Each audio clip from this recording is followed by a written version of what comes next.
Good afternoon, everyone. I'd like to talk to you about the actions I'm announcing to bring down gas prices. First, today I'm calling on Congress to suspend the federal gas tax for the next 90 days through the busy summer season, busy travel season. Here's what that means. Every time you go to the gas station to fill your tank, the federal government charges an 18-cent tax per gallon of gas that you purchase, and a 24-cent tax per gallon of diesel you purchase. It's a tax that's been around for 90 years. It's important because we use it for the Highway Trust Fund to keep our highways going. But what I'm proposing is suspending the federal gas tax without affecting the Highway Trust Fund. And here's how we do that. With the tax revenues up this year and our deficit down over $1.6 trillion this year alone, we'll still be able to fix our highways and bring down prices of gas. We can do both at the same time. By suspending the 18-cent gas tax, federal gas tax, for the next 90 days, we can bring down the price of gas and give families just a little bit of relief. I call on the companies to pass this along, every penny of this 18 cents reduction, to the consumers. There's no time now for profiteering. There are a number of other proposals by Democrats in the House and the Senate, and I hope my call for action can help move those proposals forward as well. But we can also cut gas prices even more in another way. That's why the second action I'm taking is calling on states to either suspend the state gas tax as well or find other ways to deliver some relief. State gas taxes average 30 cents per gallon. Already, some states have acted. In Connecticut and New York, the governors have temporarily suspended their gas tax as well. In Illinois and Colorado, governors delayed theirs to give families a bit more breathing room as well. In Minnesota, Governor Walz proposes using state budget surpluses to give households a rebate that will help them pay for gas at the pump or other essential needs. I'm calling on more states and local governments to take actions like these. Thanks to our historic economic recovery, which fortified state budgets that had been hurt in the pandemic, states are now in a strong position to be able to afford to take some of these actions. Now, I fully understand that a gas tax holiday alone is not going to fix the problem, but it will provide families some immediate relief, just a little bit of breathing room as we continue working to bring down prices for the long haul. Third, I'm calling on the industry to refine more oil into gasoline and to bring down gas prices. Let me explain. I know my Republican friends claim we're not producing enough oil and I'm limiting oil production.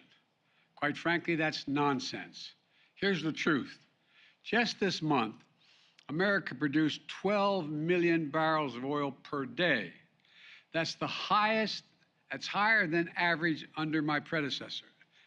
And we're on track to set a new record for production next year. Plus, I've added to that supply of oil by releasing a record 1 million barrels of oil per day from what's called the Strategic Petroleum Reserve. In fact, I just led the world to coordinate the largest release of global oil reserves in history, including from other countries. In total, that's 240 million barrels to boost global supply. And Republicans falsely claim that I'm blocking production on federal lands. But again, that's nonsense. Industry has more approved permits for production on federal lands than they can possibly use. That's a fact. My administration also directed the sale of gasoline using homegrown biofuels, ethanol, E15, this summer, which will boost gasoline supplies and lower the price at thousands of gas stations across America. And I welcome the recent announcement from what's known as the OPEC Plus, a group of nearly 24 oil-producing nations, to increase global oil supply. The bottom line is we are setting records in terms of American energy production. We're supplementing that supply with a release from our oil reserves. So the issue isn't oil production alone. The problem is the refining of that oil into gas at the pump. During the pandemic, some oil and gas companies shut down refining facilities. Last week, I sent a letter to the CEOs of the largest oil refining companies asking them to work with my administration to bring refineries back online to get more gas to the pump at lower prices. The Secretary of Energy, Jennifer Granholm, and members of my team will be meeting with many of these refining companies tomorrow. And I hope they'll come up to the table with some real ideas and practical steps in the near term. And I'm prepared to act quickly and decisively on the recommendations if they make sense to address the immediate challenge in front of us and the American people. Finally, when the cost of oil does come down, we need the price at the gas stations that they charge at the pump to come down as well. For example, in the last 2 weeks, the price of oil has fallen by more than $10 a barrel. Normally, this would reduce the cost at the pump about 25 cents a gallon. Yet, so far, gas stations have only reduced prices by a few cents a gallon. Some haven't reduced prices at all. I've heard plenty of explanations from companies and economists about why it normally takes time for these price reductions to reach the consumer. I might note that when the price of a barrel of oil goes up, it doesn't take much time for the price at the pump to go up. So let's be honest with one another. My message is simple. To the companies running gas stations and setting those prices at the pump, this is a time of war, global peril, Ukraine. These are not normal times. Bring down the price you are charging at the pump to reflect the cost you are paying for the product. Do it now. Do it today. Your customers, the American people, they need relief now. So let me summarize. Today I'm calling for a federal gas tax holiday, state gas tax holiday for the equivalent relief to customers, oil companies to use their profits to increase refining capacity rather than buy back their own stock, gas stations to pass along the decree, not the decree, but the decrease in oil prices to lower prices at the pump. And together, these actions could help drop the price at the pump by up to $1 a gallon or more. It doesn't reduce all the pain, but it would be a big help. I'm doing my part. I want the Congress, the states, and the industry to do their part as well. And let's remember how we got here. Putin invaded Ukraine. Putin invaded Ukraine with 100,000 forces. Just look at the facts. Since the start of the war in Ukraine this year, gas prices have risen by almost $2 a gallon in the United States and sometimes more around the world. But it wasn't just Putin's invasion of Ukraine. It was the refusal of the United States and the rest of the free world to let Putin get away with something we haven't seen since World War II.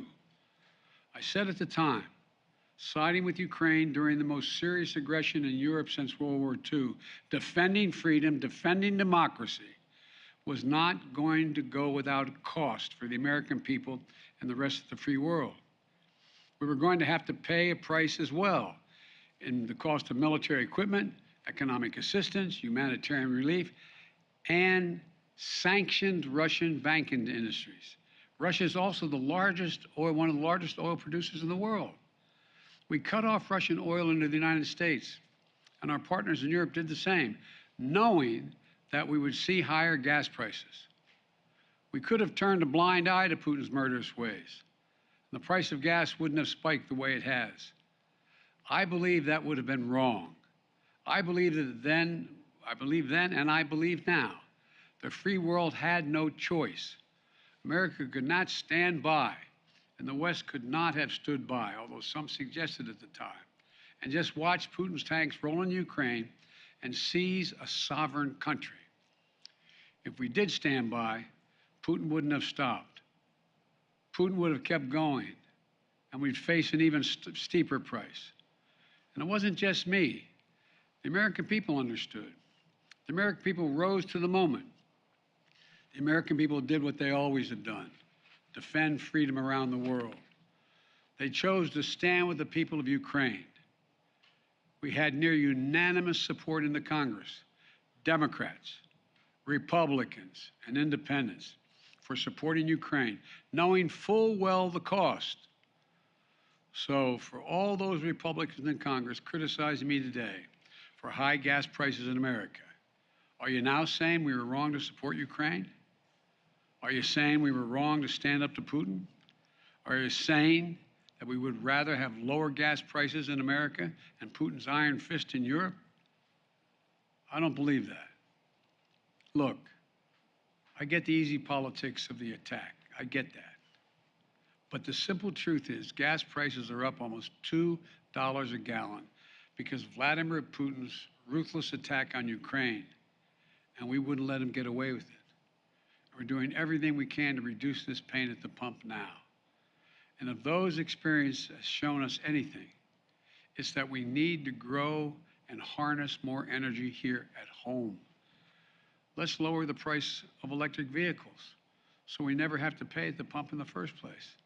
Major auto companies are preparing for 50% of future sales to be electric vehicles by 2030, 100% by 2035.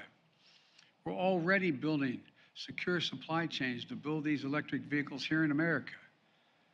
And we're investing almost $100 billion in public transit and rail.